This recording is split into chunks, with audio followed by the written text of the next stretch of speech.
Gracious God, may the meditations of my mouth and the meditations of all our hearts be a pleasing offering to you, O God, our rock and our Redeemer. Amen.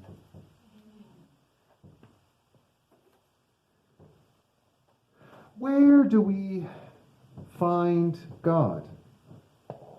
Where is God? Where do we experience the holy in our lives? Where? Do we experience God in sacred places? Is that where God can be found? Specific points on the map that are holy? Or is it connected with a particular person? Are there holy people out there that we can experience God through? People that we have to go to experience God. So is God confined to a particular location, or is God confined to particular holy people? Well, I think the answer for us as disciples is an easy one, right? Intellectually speaking, we'd say, well, of course not. God is not confined to a particular place. God is not confined to a particular person or people. But I think we need to be thinking about that, because sometimes our actions betray a different belief than what we say we officially believe. In our reading for today, we read about a conflict in the early church. Up until now, sure, the church had a little bit of a conflict about whether or not to believe that Jesus had really risen from the dead, but that conflict was really resolved fairly quickly. But now the unified church has hit up against another conflict, one that threatens to tear the church together, church apart, threatens to tear the church apart. Now, up until now, the church is still entirely Jewish. But we are reading about a conflict between Jews who speak Aramaic and Jews who speak Greek. This is a tension between Jews who are native to Palestine and Jews who have immigrated there from the diaspora. Now, where have we ever heard about conflict between natives and immigrants? I know that sounds so strange, doesn't it? Why would that ever be an issue? So it's a tension that we can readily relate to. Now, we don't really know exactly what the conflict was. Now, traditionally, we had thought that the conflict was because immigrant widows were not getting the aid that they needed, because aid was being privileged to native widows. I don't know about you, but that was what I was always taught. Is that kind of what most of you have heard as well? Is that the immigrant widows were not getting enough assistance. And so that was why the immigrant community was so upset. They're not getting the assistance that they need. But I was reading a commentary about this that pointed out, well, that could be what it is. But Margaret Amer, she points out that it could also be that the Greek-speaking widows were actually being left out of the responsibility to care for others and the status that entails. So it could either be that the Greek-speaking widows were being left out from being helped, or it could also mean that the Greek-speaking widows were also being left out of being given responsibility to help others. We know that in the church, either one of those things can create a lot of tension, can't it? Either being passed over when you need something, or being passed over for when you feel you have a gift that you need to share. Either one of those circumstances can create conflict. This conflict was damaging the community. It was so bad that the 12 apostles were becoming very concerned. It was taking away from their prayer and their study and their spiritual leadership. So eventually they come up with a solution. And this is where we are first introduced to Stephen. The apostles asked the community to choose 12 men to oversee the care and providing the services. Now, they're not called deacons here, but later that title would be used for them. And notice, as Dawn unfortunately had to notice the hard way, that all 7 of these men had Greek names. So it looks like all of the men that they chose were from the immigrant group. And in fact, we are even told that one of them, Nicolaus, was a convert to Judaism. So this is a real extension of the community's leadership. This is moving away from those Aramaic Palestinian Jews to include Jews who are from abroad. That is a big change. And among this immigrant group of leaders, this is, Stephen is highlighted as kind of one of their most important figures.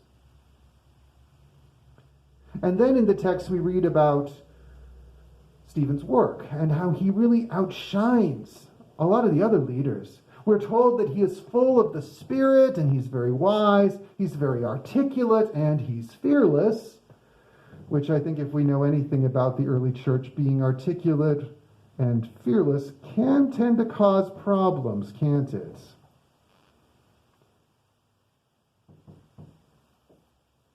Because he engages in debates with other immigrant Jews. And it gets him into trouble. Finally, his opponents get so angry, they trump up charges against him and they bring him before the Sanhedrin, the council of Jewish leaders in Jerusalem. Now, I don't know what kind of lawyer Stephen had, but I don't think he had the best legal counsel. I'm pretty sure that no lawyer would tell him to insult the people that are judging him. That's probably not the best strategy if you want to get a good outcome from the judges. But Stephen has been known to speak from his heart, to speak out of faith, to speak what the word is that the Spirit has given him to say, and he doesn't seem to worry too much about the consequences. So in his long sermon, which we actually have only read a portion of it because it is actually quite lengthy, I do invite you at some point during this week to open up your Bibles to Acts and read the entire speech. But basically it's what we would call a Jeremiad. A Jeremiad is a fiery denunciation of the leadership of your community for their failure to live up to the demands of God's law. Jeremiad, as of course you can probably hear from the name, was named after the prophet Jeremiah because he gave lots of them. And just like the prophet Jeremiah, things did not turn out so well for poor Stephen. It turns out that the leadership of the community doesn't often like to be reminded of how they have failed to live up to God's standards. Most of us don't usually like to have that thrown up in our faces on a regular basis. So the temple leadership is really ticked off. And a mob of angry people rises up. They grab Stephen, they take him outside of the city, and they kill him. They murder him. He's lynched by stoning. And this is a big deal for the church community. He's often referred to as, in our church iconography, as the first martyr, Stephen, the first martyr. We start to see the real consequences that have only been hinted at before. When Peter was denying Jesus before the temple there, it only remained a theoretical possibility that you could be harmed. But now we see that, no, this isn't just a theoretical possibility. It turns out standing up for Jesus, it turns out following the ways of Jesus can really get you killed. This is now something you really have to worry about. Now, living in the United States, this isn't generally something that's going to have to be of concern to us. It's very unlikely that Christians, who are still the dominant religion in this country, are ever going to face that kind of persecution in this country. Now, there are other places in the world where that is not the case. But that's probably not something we are going to have to personally experience. So as we look at this text today, what can we pull out of this? What meaning, message is it for us? Of course, there is the message to be brave, right? To be courageous and to speak the truth to power. That prophetic vocation that all Christians have. And that is still important. But as I was reading this passage, it occurred to me that there is another layer in this story that I think needs to be talked about. And it goes back to what I mentioned in the beginning of this sermon. Where is God? Where can you find God? Where is God present? And perhaps by extension, where isn't God? Now in the book of Luke Acts, now you may remember Luke and Acts were originally one book that for whatever reason got separated and John got stuck in between them. But originally Luke and Acts was one book. And in that one book there is a consistent movement throughout it from beginning to end. And we see this with the issue of where is God? Because in the early church, the question that they were wondering about was, is God present in the Aramaic speaking Christians only? After all, these are the ones who spoke the language of Jesus. And even today, some of that language is used. For example, when the Catholic Church says that only men can be priests, the reason they say that is because Jesus was a man, and only another man can image Jesus. So it makes kind of sense to say, well, is God only present among Aramaic-speaking Christians? Or can it also include Greek-speaking Christians? Well, eventually there's a movement to acknowledge that, right? Oh, okay, God isn't just present with Aramaic-speaking Christians, but Greek-speaking Christians too. But the other question that is talked about here is God's presence tied to a physical location, like the temple? Or is it tied to a community of the faithful? Even later, we come up to the question of, well, does the community of the faithful include Jews only? Or does it also include non-Jews? And the book of Luke Acts gives us an ever-expanding circle of where and in whom God is present. Does anybody remember where the book of Luke starts? After the genealogy, of course. It starts in the temple, where Zechariah has his image, his vision, being told that he's going to have a son. It starts in the temple's inner sanctum. And where does the book of Acts end? I'll give you a hint, it deals with Apostle Paul, but you remember where he was at the end of the book. The gates of Rome. So Luke Acts starts in the center of the universe from the Jewish perspective, the temple, the inner sanctum of the temple. And it moves outward to the center of political power, Rome. So we see that God's presence throughout Luke Acts is expanded larger and larger and larger until it moves from the temple all the way out to Rome, which was probably, to many Jews, would have been as far out as they could ever imagine.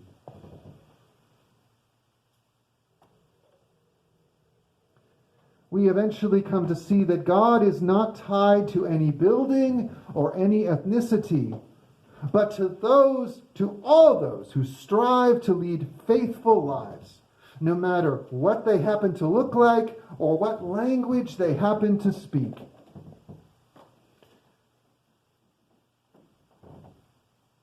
That is where God is. Now, the reason why I mention that is because, yes, we are disciples of Christ, correct? And we would always acknowledge that, right? We would say that God is not limited to a particular building. God is not limited to a particular tribe or language or ethnicity. Rather, God is present in all faithful people everywhere. no matter what they happen to look like or what language they speak. But I would argue that sometimes we struggle with that. Even though we say we believe that, I think sometimes our actions belie something deeper. I think that we really are challenged sometimes with the idea of where God is present. Like I said, we'd always give the right answer if we were asked. But in truth, our spirituality tends to be confined. It often tends to be tied to a specific place. And for Greenacres Christian Church, our challenge is that we tend to tie our spirituality to this physical building. Now, there's nothing wrong with being faithful stewards of what our ancestors have entrusted to us.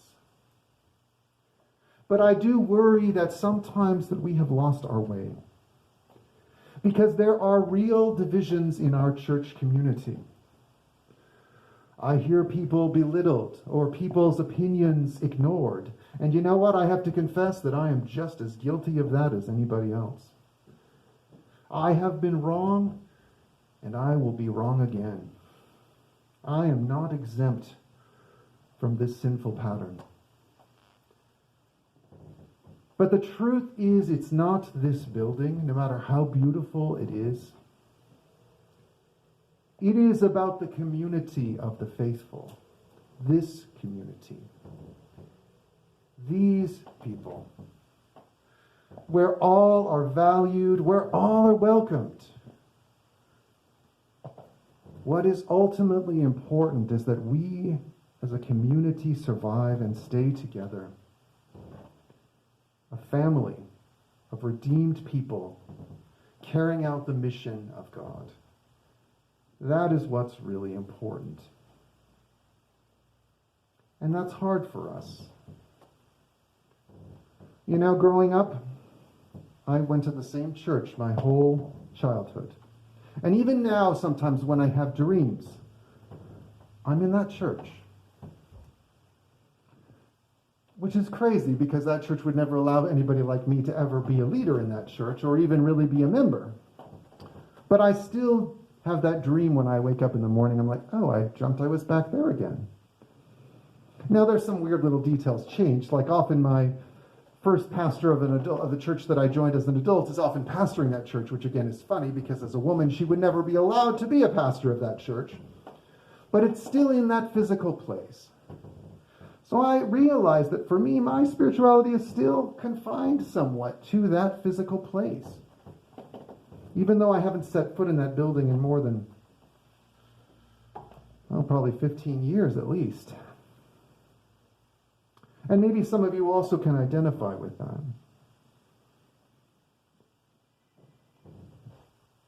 Who's calling the church now? Well, anyway, the answering machine will get it. But I know what it's like. My own spirituality is sometimes tied to a specific place, or even to specific people, right? We have certain holy people in our lives that we have looked up to, and that we have revered, and that we have received really blessings from God through. And what do we do when they move away or when they pass away? We know people who stopped going to church when certain family members passed away. Sometimes that's because it's just too painful. And that's understandable. Or maybe it's also because we really tied our own spirituality so much to that one person, that one place. But we need to learn from the early church. Now, they had to learn the lesson the hard way. In 70 AD, of course, the temple was destroyed, and the entire city of Jerusalem was burned to the ground.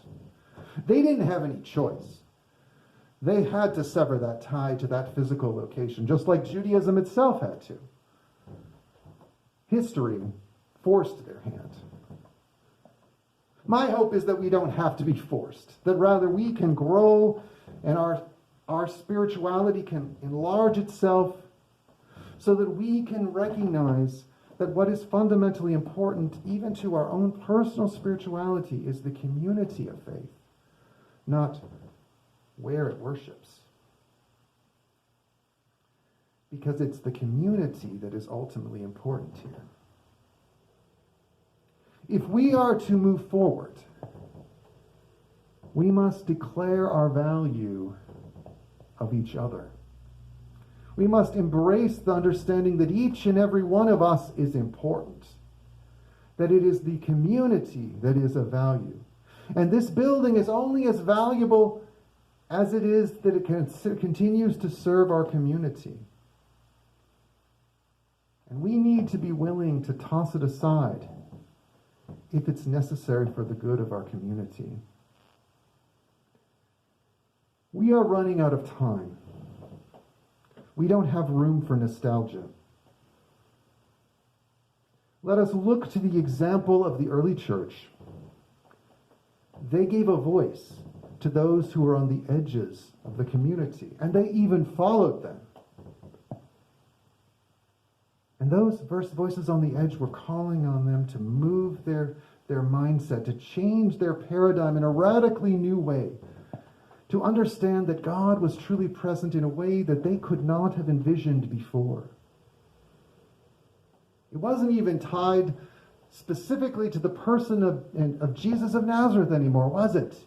He had died and been resurrected and transformed into something else.